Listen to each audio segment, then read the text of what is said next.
हाय। तो ये छोटा सा वीडियो मैंने सोचा अलग से बना देता हूँ कि कई लोग मुझसे पूछते हैं कि सर ये भाई दिल्ली, राजस्थान, बिहार ये तीनों इतने एक्सेप्शनल क्यों हैं in terms of NEET cut off. क्या इन्हीं के बच्चे ज़्यादा पढ़ते हैं, बाकी स्टेट्स के बच्चे उतना नहीं पढ़ाई करते। तो देखिए दिल्ली की तो बात यह है कि दिल्ली सिटी भी है, स्टेट भी है, तो दिल्ली के साथ तो ये बायस हो जाता है। और देखिए पढ़ाई तो हर स्टेट के बच्चे करते हैं। इट इज़ अबाउट जो पढ़ाई के प्रति डेडिकेशन कह लीजिए, पागलपंती कह लीजिए।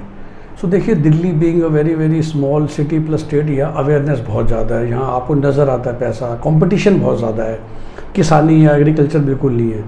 तो होता क्या कि स्पेशली अगर आप middle class, upper middle class के बच्चे होते हैं तो बचपन से ही पढ़ाई पढ़ाई पढ़ाई पढ़ाई is the only way out to succeed in life.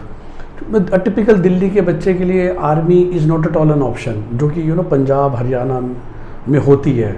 या पहाड़ी की बात करें तो हिमाचल उत्तराखंड में अगर आप लोगों से बात करेंगे तो वो अपने चारों तरफ ना फौजियों को देखते हैं, तो उनके लिए आर्मी भी एक करियर है, उसके हिसाब से वो बचपन से अपने आप को ढालते हैं। दिल्ली हो गया, बिहार हो गया, खासकर दिल्ली में तो आर्मी को एक ऑप्शन माना नहीं जाता है। तो आर्मी से मेरा कहने वाला ये है कि नॉन एकेडमिक करियर, कि भाई आप एक अबव एवरेज एकेडमिक हो के और आपका शरीर अच्छा है तो आप सिपाही बन के भी आर्मी में जा सकते हैं। तो एक ओवरऑल जो पढ़ाई के प्रति पागलपन है वो दिल्ली में बहुत ज़्यादा है। तो शायद यही कारण है कि दिल्ली में कट ऑफ हर एक चीज़ में बहुत ज़्यादा जाती है। बिहार राजस्थान में आपको सही बताऊं, जो नंबर 2 नंबर 3 हो रहे हैं इंडिया में, कि भी राजस्थान में ज़्यादा क्यों है, 628 जो चला गया, और यूपी फिर भी 613-14 था। देखिए 15 नंबर में बहुत फ़र्क पड़ रहा है एज वी ऑल नो। या बिहार 625 में ख़त्म हो गया और हमें पता है कि कितने बच्चे 625 और 615 के बीच में आ जाते हैं। या पंजाब 607 पे चला गया था और कहाँ एमपी छत्तीसगढ़ तो 560 570 की लाइन में चले गए। तो फिर से सर राजस्थान और बिहार में फ़र्क पड़ता है, और वेरी फ्रेंकली कोटा का। तो कोटा ने पिछले 12-13 साल में या 15-20 साल में बड़ा इम्पैक्ट डाला है। अगेन अबाउट द कल्चर, तो कोटा क्या है, कई लोग मुझसे पूछते हैं व्हाट इज़ कोटा। तो कोटा देखिए, कोटा में ना quality of teaching is not super great. मैं आपको बता दूँ, ऐसा कुछ नहीं है कि एलन कोटा या और 5-6 नाम हैं, वहाँ के टीचर कोई ख़ास जादूगर है और सेम टीचर आपको आपके लोकल पानीपत में या लखनऊ में, कानपुर में नहीं मिलता है। बिल्कुल गलत फहमी है पेरेंट्स की। मैं बहुत लोगों को बहुत करीबी जानता हूँ, 19-21 का फ़र्क हो सकता है। टीचिंग क्वालिटी हर जगह सेम है, और शायद आपको किसी और शहर में ज़्यादा बेटर मिल जाए कोटा से। पर जब मैं कोटा में जाता हूँ तो मैं क्या देखता हूँ कि 1-2 साल के लिए या 4 साल के लिए बच्चा बिल्कुल कैद हो जाता है, क्योंकि आपको घर से दूर चला गया।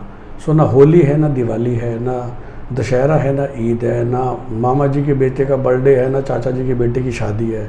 कोई फैमिली फंक्शन नहीं है, कोई डिस्ट्रैक्शन नहीं है। बच्चे जिस तरीके से पढ़ाई करते हैं कोटा में, अगर आपका बच्चा कोटा नहीं गया तो आप समझ भी नहीं सकते।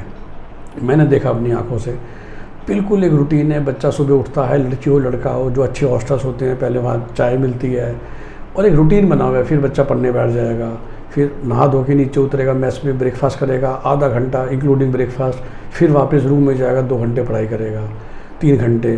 फिर अगर उसे क्लास है तो क्लास के लिए चला जाएगा, वापस आएगा, लंच करेगा, 2 घंटे आराम करेगा, फिर शाम की चाय स्नैक मिलेगा, फिर पढ़ने बैठ जाएगा। तो आपको टाइम टू टाइम खाना मिलता है और आप पढ़ाई करते हो। तीसरा कोई काम नहीं है। 20 दिन में आधे घंटे का ब्रेक हो गया, टेलीविज़न या बाहर थोड़ा घूम आते हो। फिर आप देखिए अपने घर में रहते हैं तो फैमिली फंक्शंस, ये वो फलाना। तो ऑन एन एवरेज आप जितना मर्जी जोर लगा लीजिए, सेम बच्चा अगर अपने घर में रह रहा है वो दिन में 8 घंटे पढ़ेगा तो कोटा में उसकी अपने आप पढ़ाई 11 घंटे हो जाती है। आपका माहौल पढ़ाई के, आपके लेफ्ट में राइट में आपके हॉस्टल में जो बाकी 50, 70, 150 बच्चे हैं, depending upon the size of the hostel, सभी पढ़ाई कर रहे होते हैं। तो मैं बड़ा सेफली कह सकता हूँ कि अगर सेम बच्चा अपने किसी होम टाउन में पढ़ के उसके अगर 560 नंबर आ रहे होते तो कोटा में वो 20 नंबर का फ़र्क तो पड़ ही जाता है।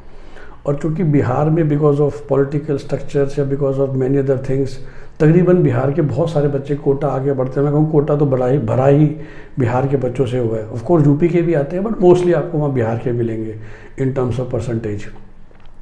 और दूसरा जो लोकल राजस्थान के बच्चे से उन पर बड़ा इम्पैक्ट हुआ है कोटा का। तो कोटा को देख देख के ना राजस्थान में बात फैल गई है कि पढ़ना चाहिए पढ़ना चाहिए पढ़ना चाहिए। देखो लोग इतना दूर दूर से आते हैं, तो एक हम कल्चर कहते हैं ना, वही कल्चर। पढ़ाई तो देखिए हर पेरेंट अपने बच्चों को बोलता है पढ़ने को, लेकिन वो जो आग है पढ़ाई के प्रति वो राजस्थान में फैल गई है कोटा की वजह से। और उस कोटा का इन्फ्लुएंस पूरे राजस्थान में हो जाता है और बच्चे पढ़ाई करने लग जाते हैं, खासकर जो कोटा शहर में रहते हैं, जयपुर में रहते हैं। जयपुर भी एक हब है बाकी राजस्थान के बच्चों के लिए, तो बहुत फ़र्क पड़ता है उससे। तो कोटा का ही शायद इम्पैक्ट है कि राजस्थान और बिहार की कट ऑफ ज़्यादा है, दिल्ली तो दिल्ली है, और इन 3 स्टेट्स के अलावा फिर भी आप 615 नंबर पे आपको पूरी इंडिया में सरकारी कॉलेज मिल ही रहे हैं इन 3 स्टेट को छोड़ के। सो ये वजह है कि कोटा का इम्पैक्ट, कि राजस्थान और बिहार की स्पेशल कट ऑफ ऊपर क्यों है, जो अगर जानना चाहते हैं कि जो बच्चे कोटा में जा जाके पढ़ाई कर रहे हैं वही अपने स्टेट की मार्क्स को बढ़ा देते हैं। Have a nice day.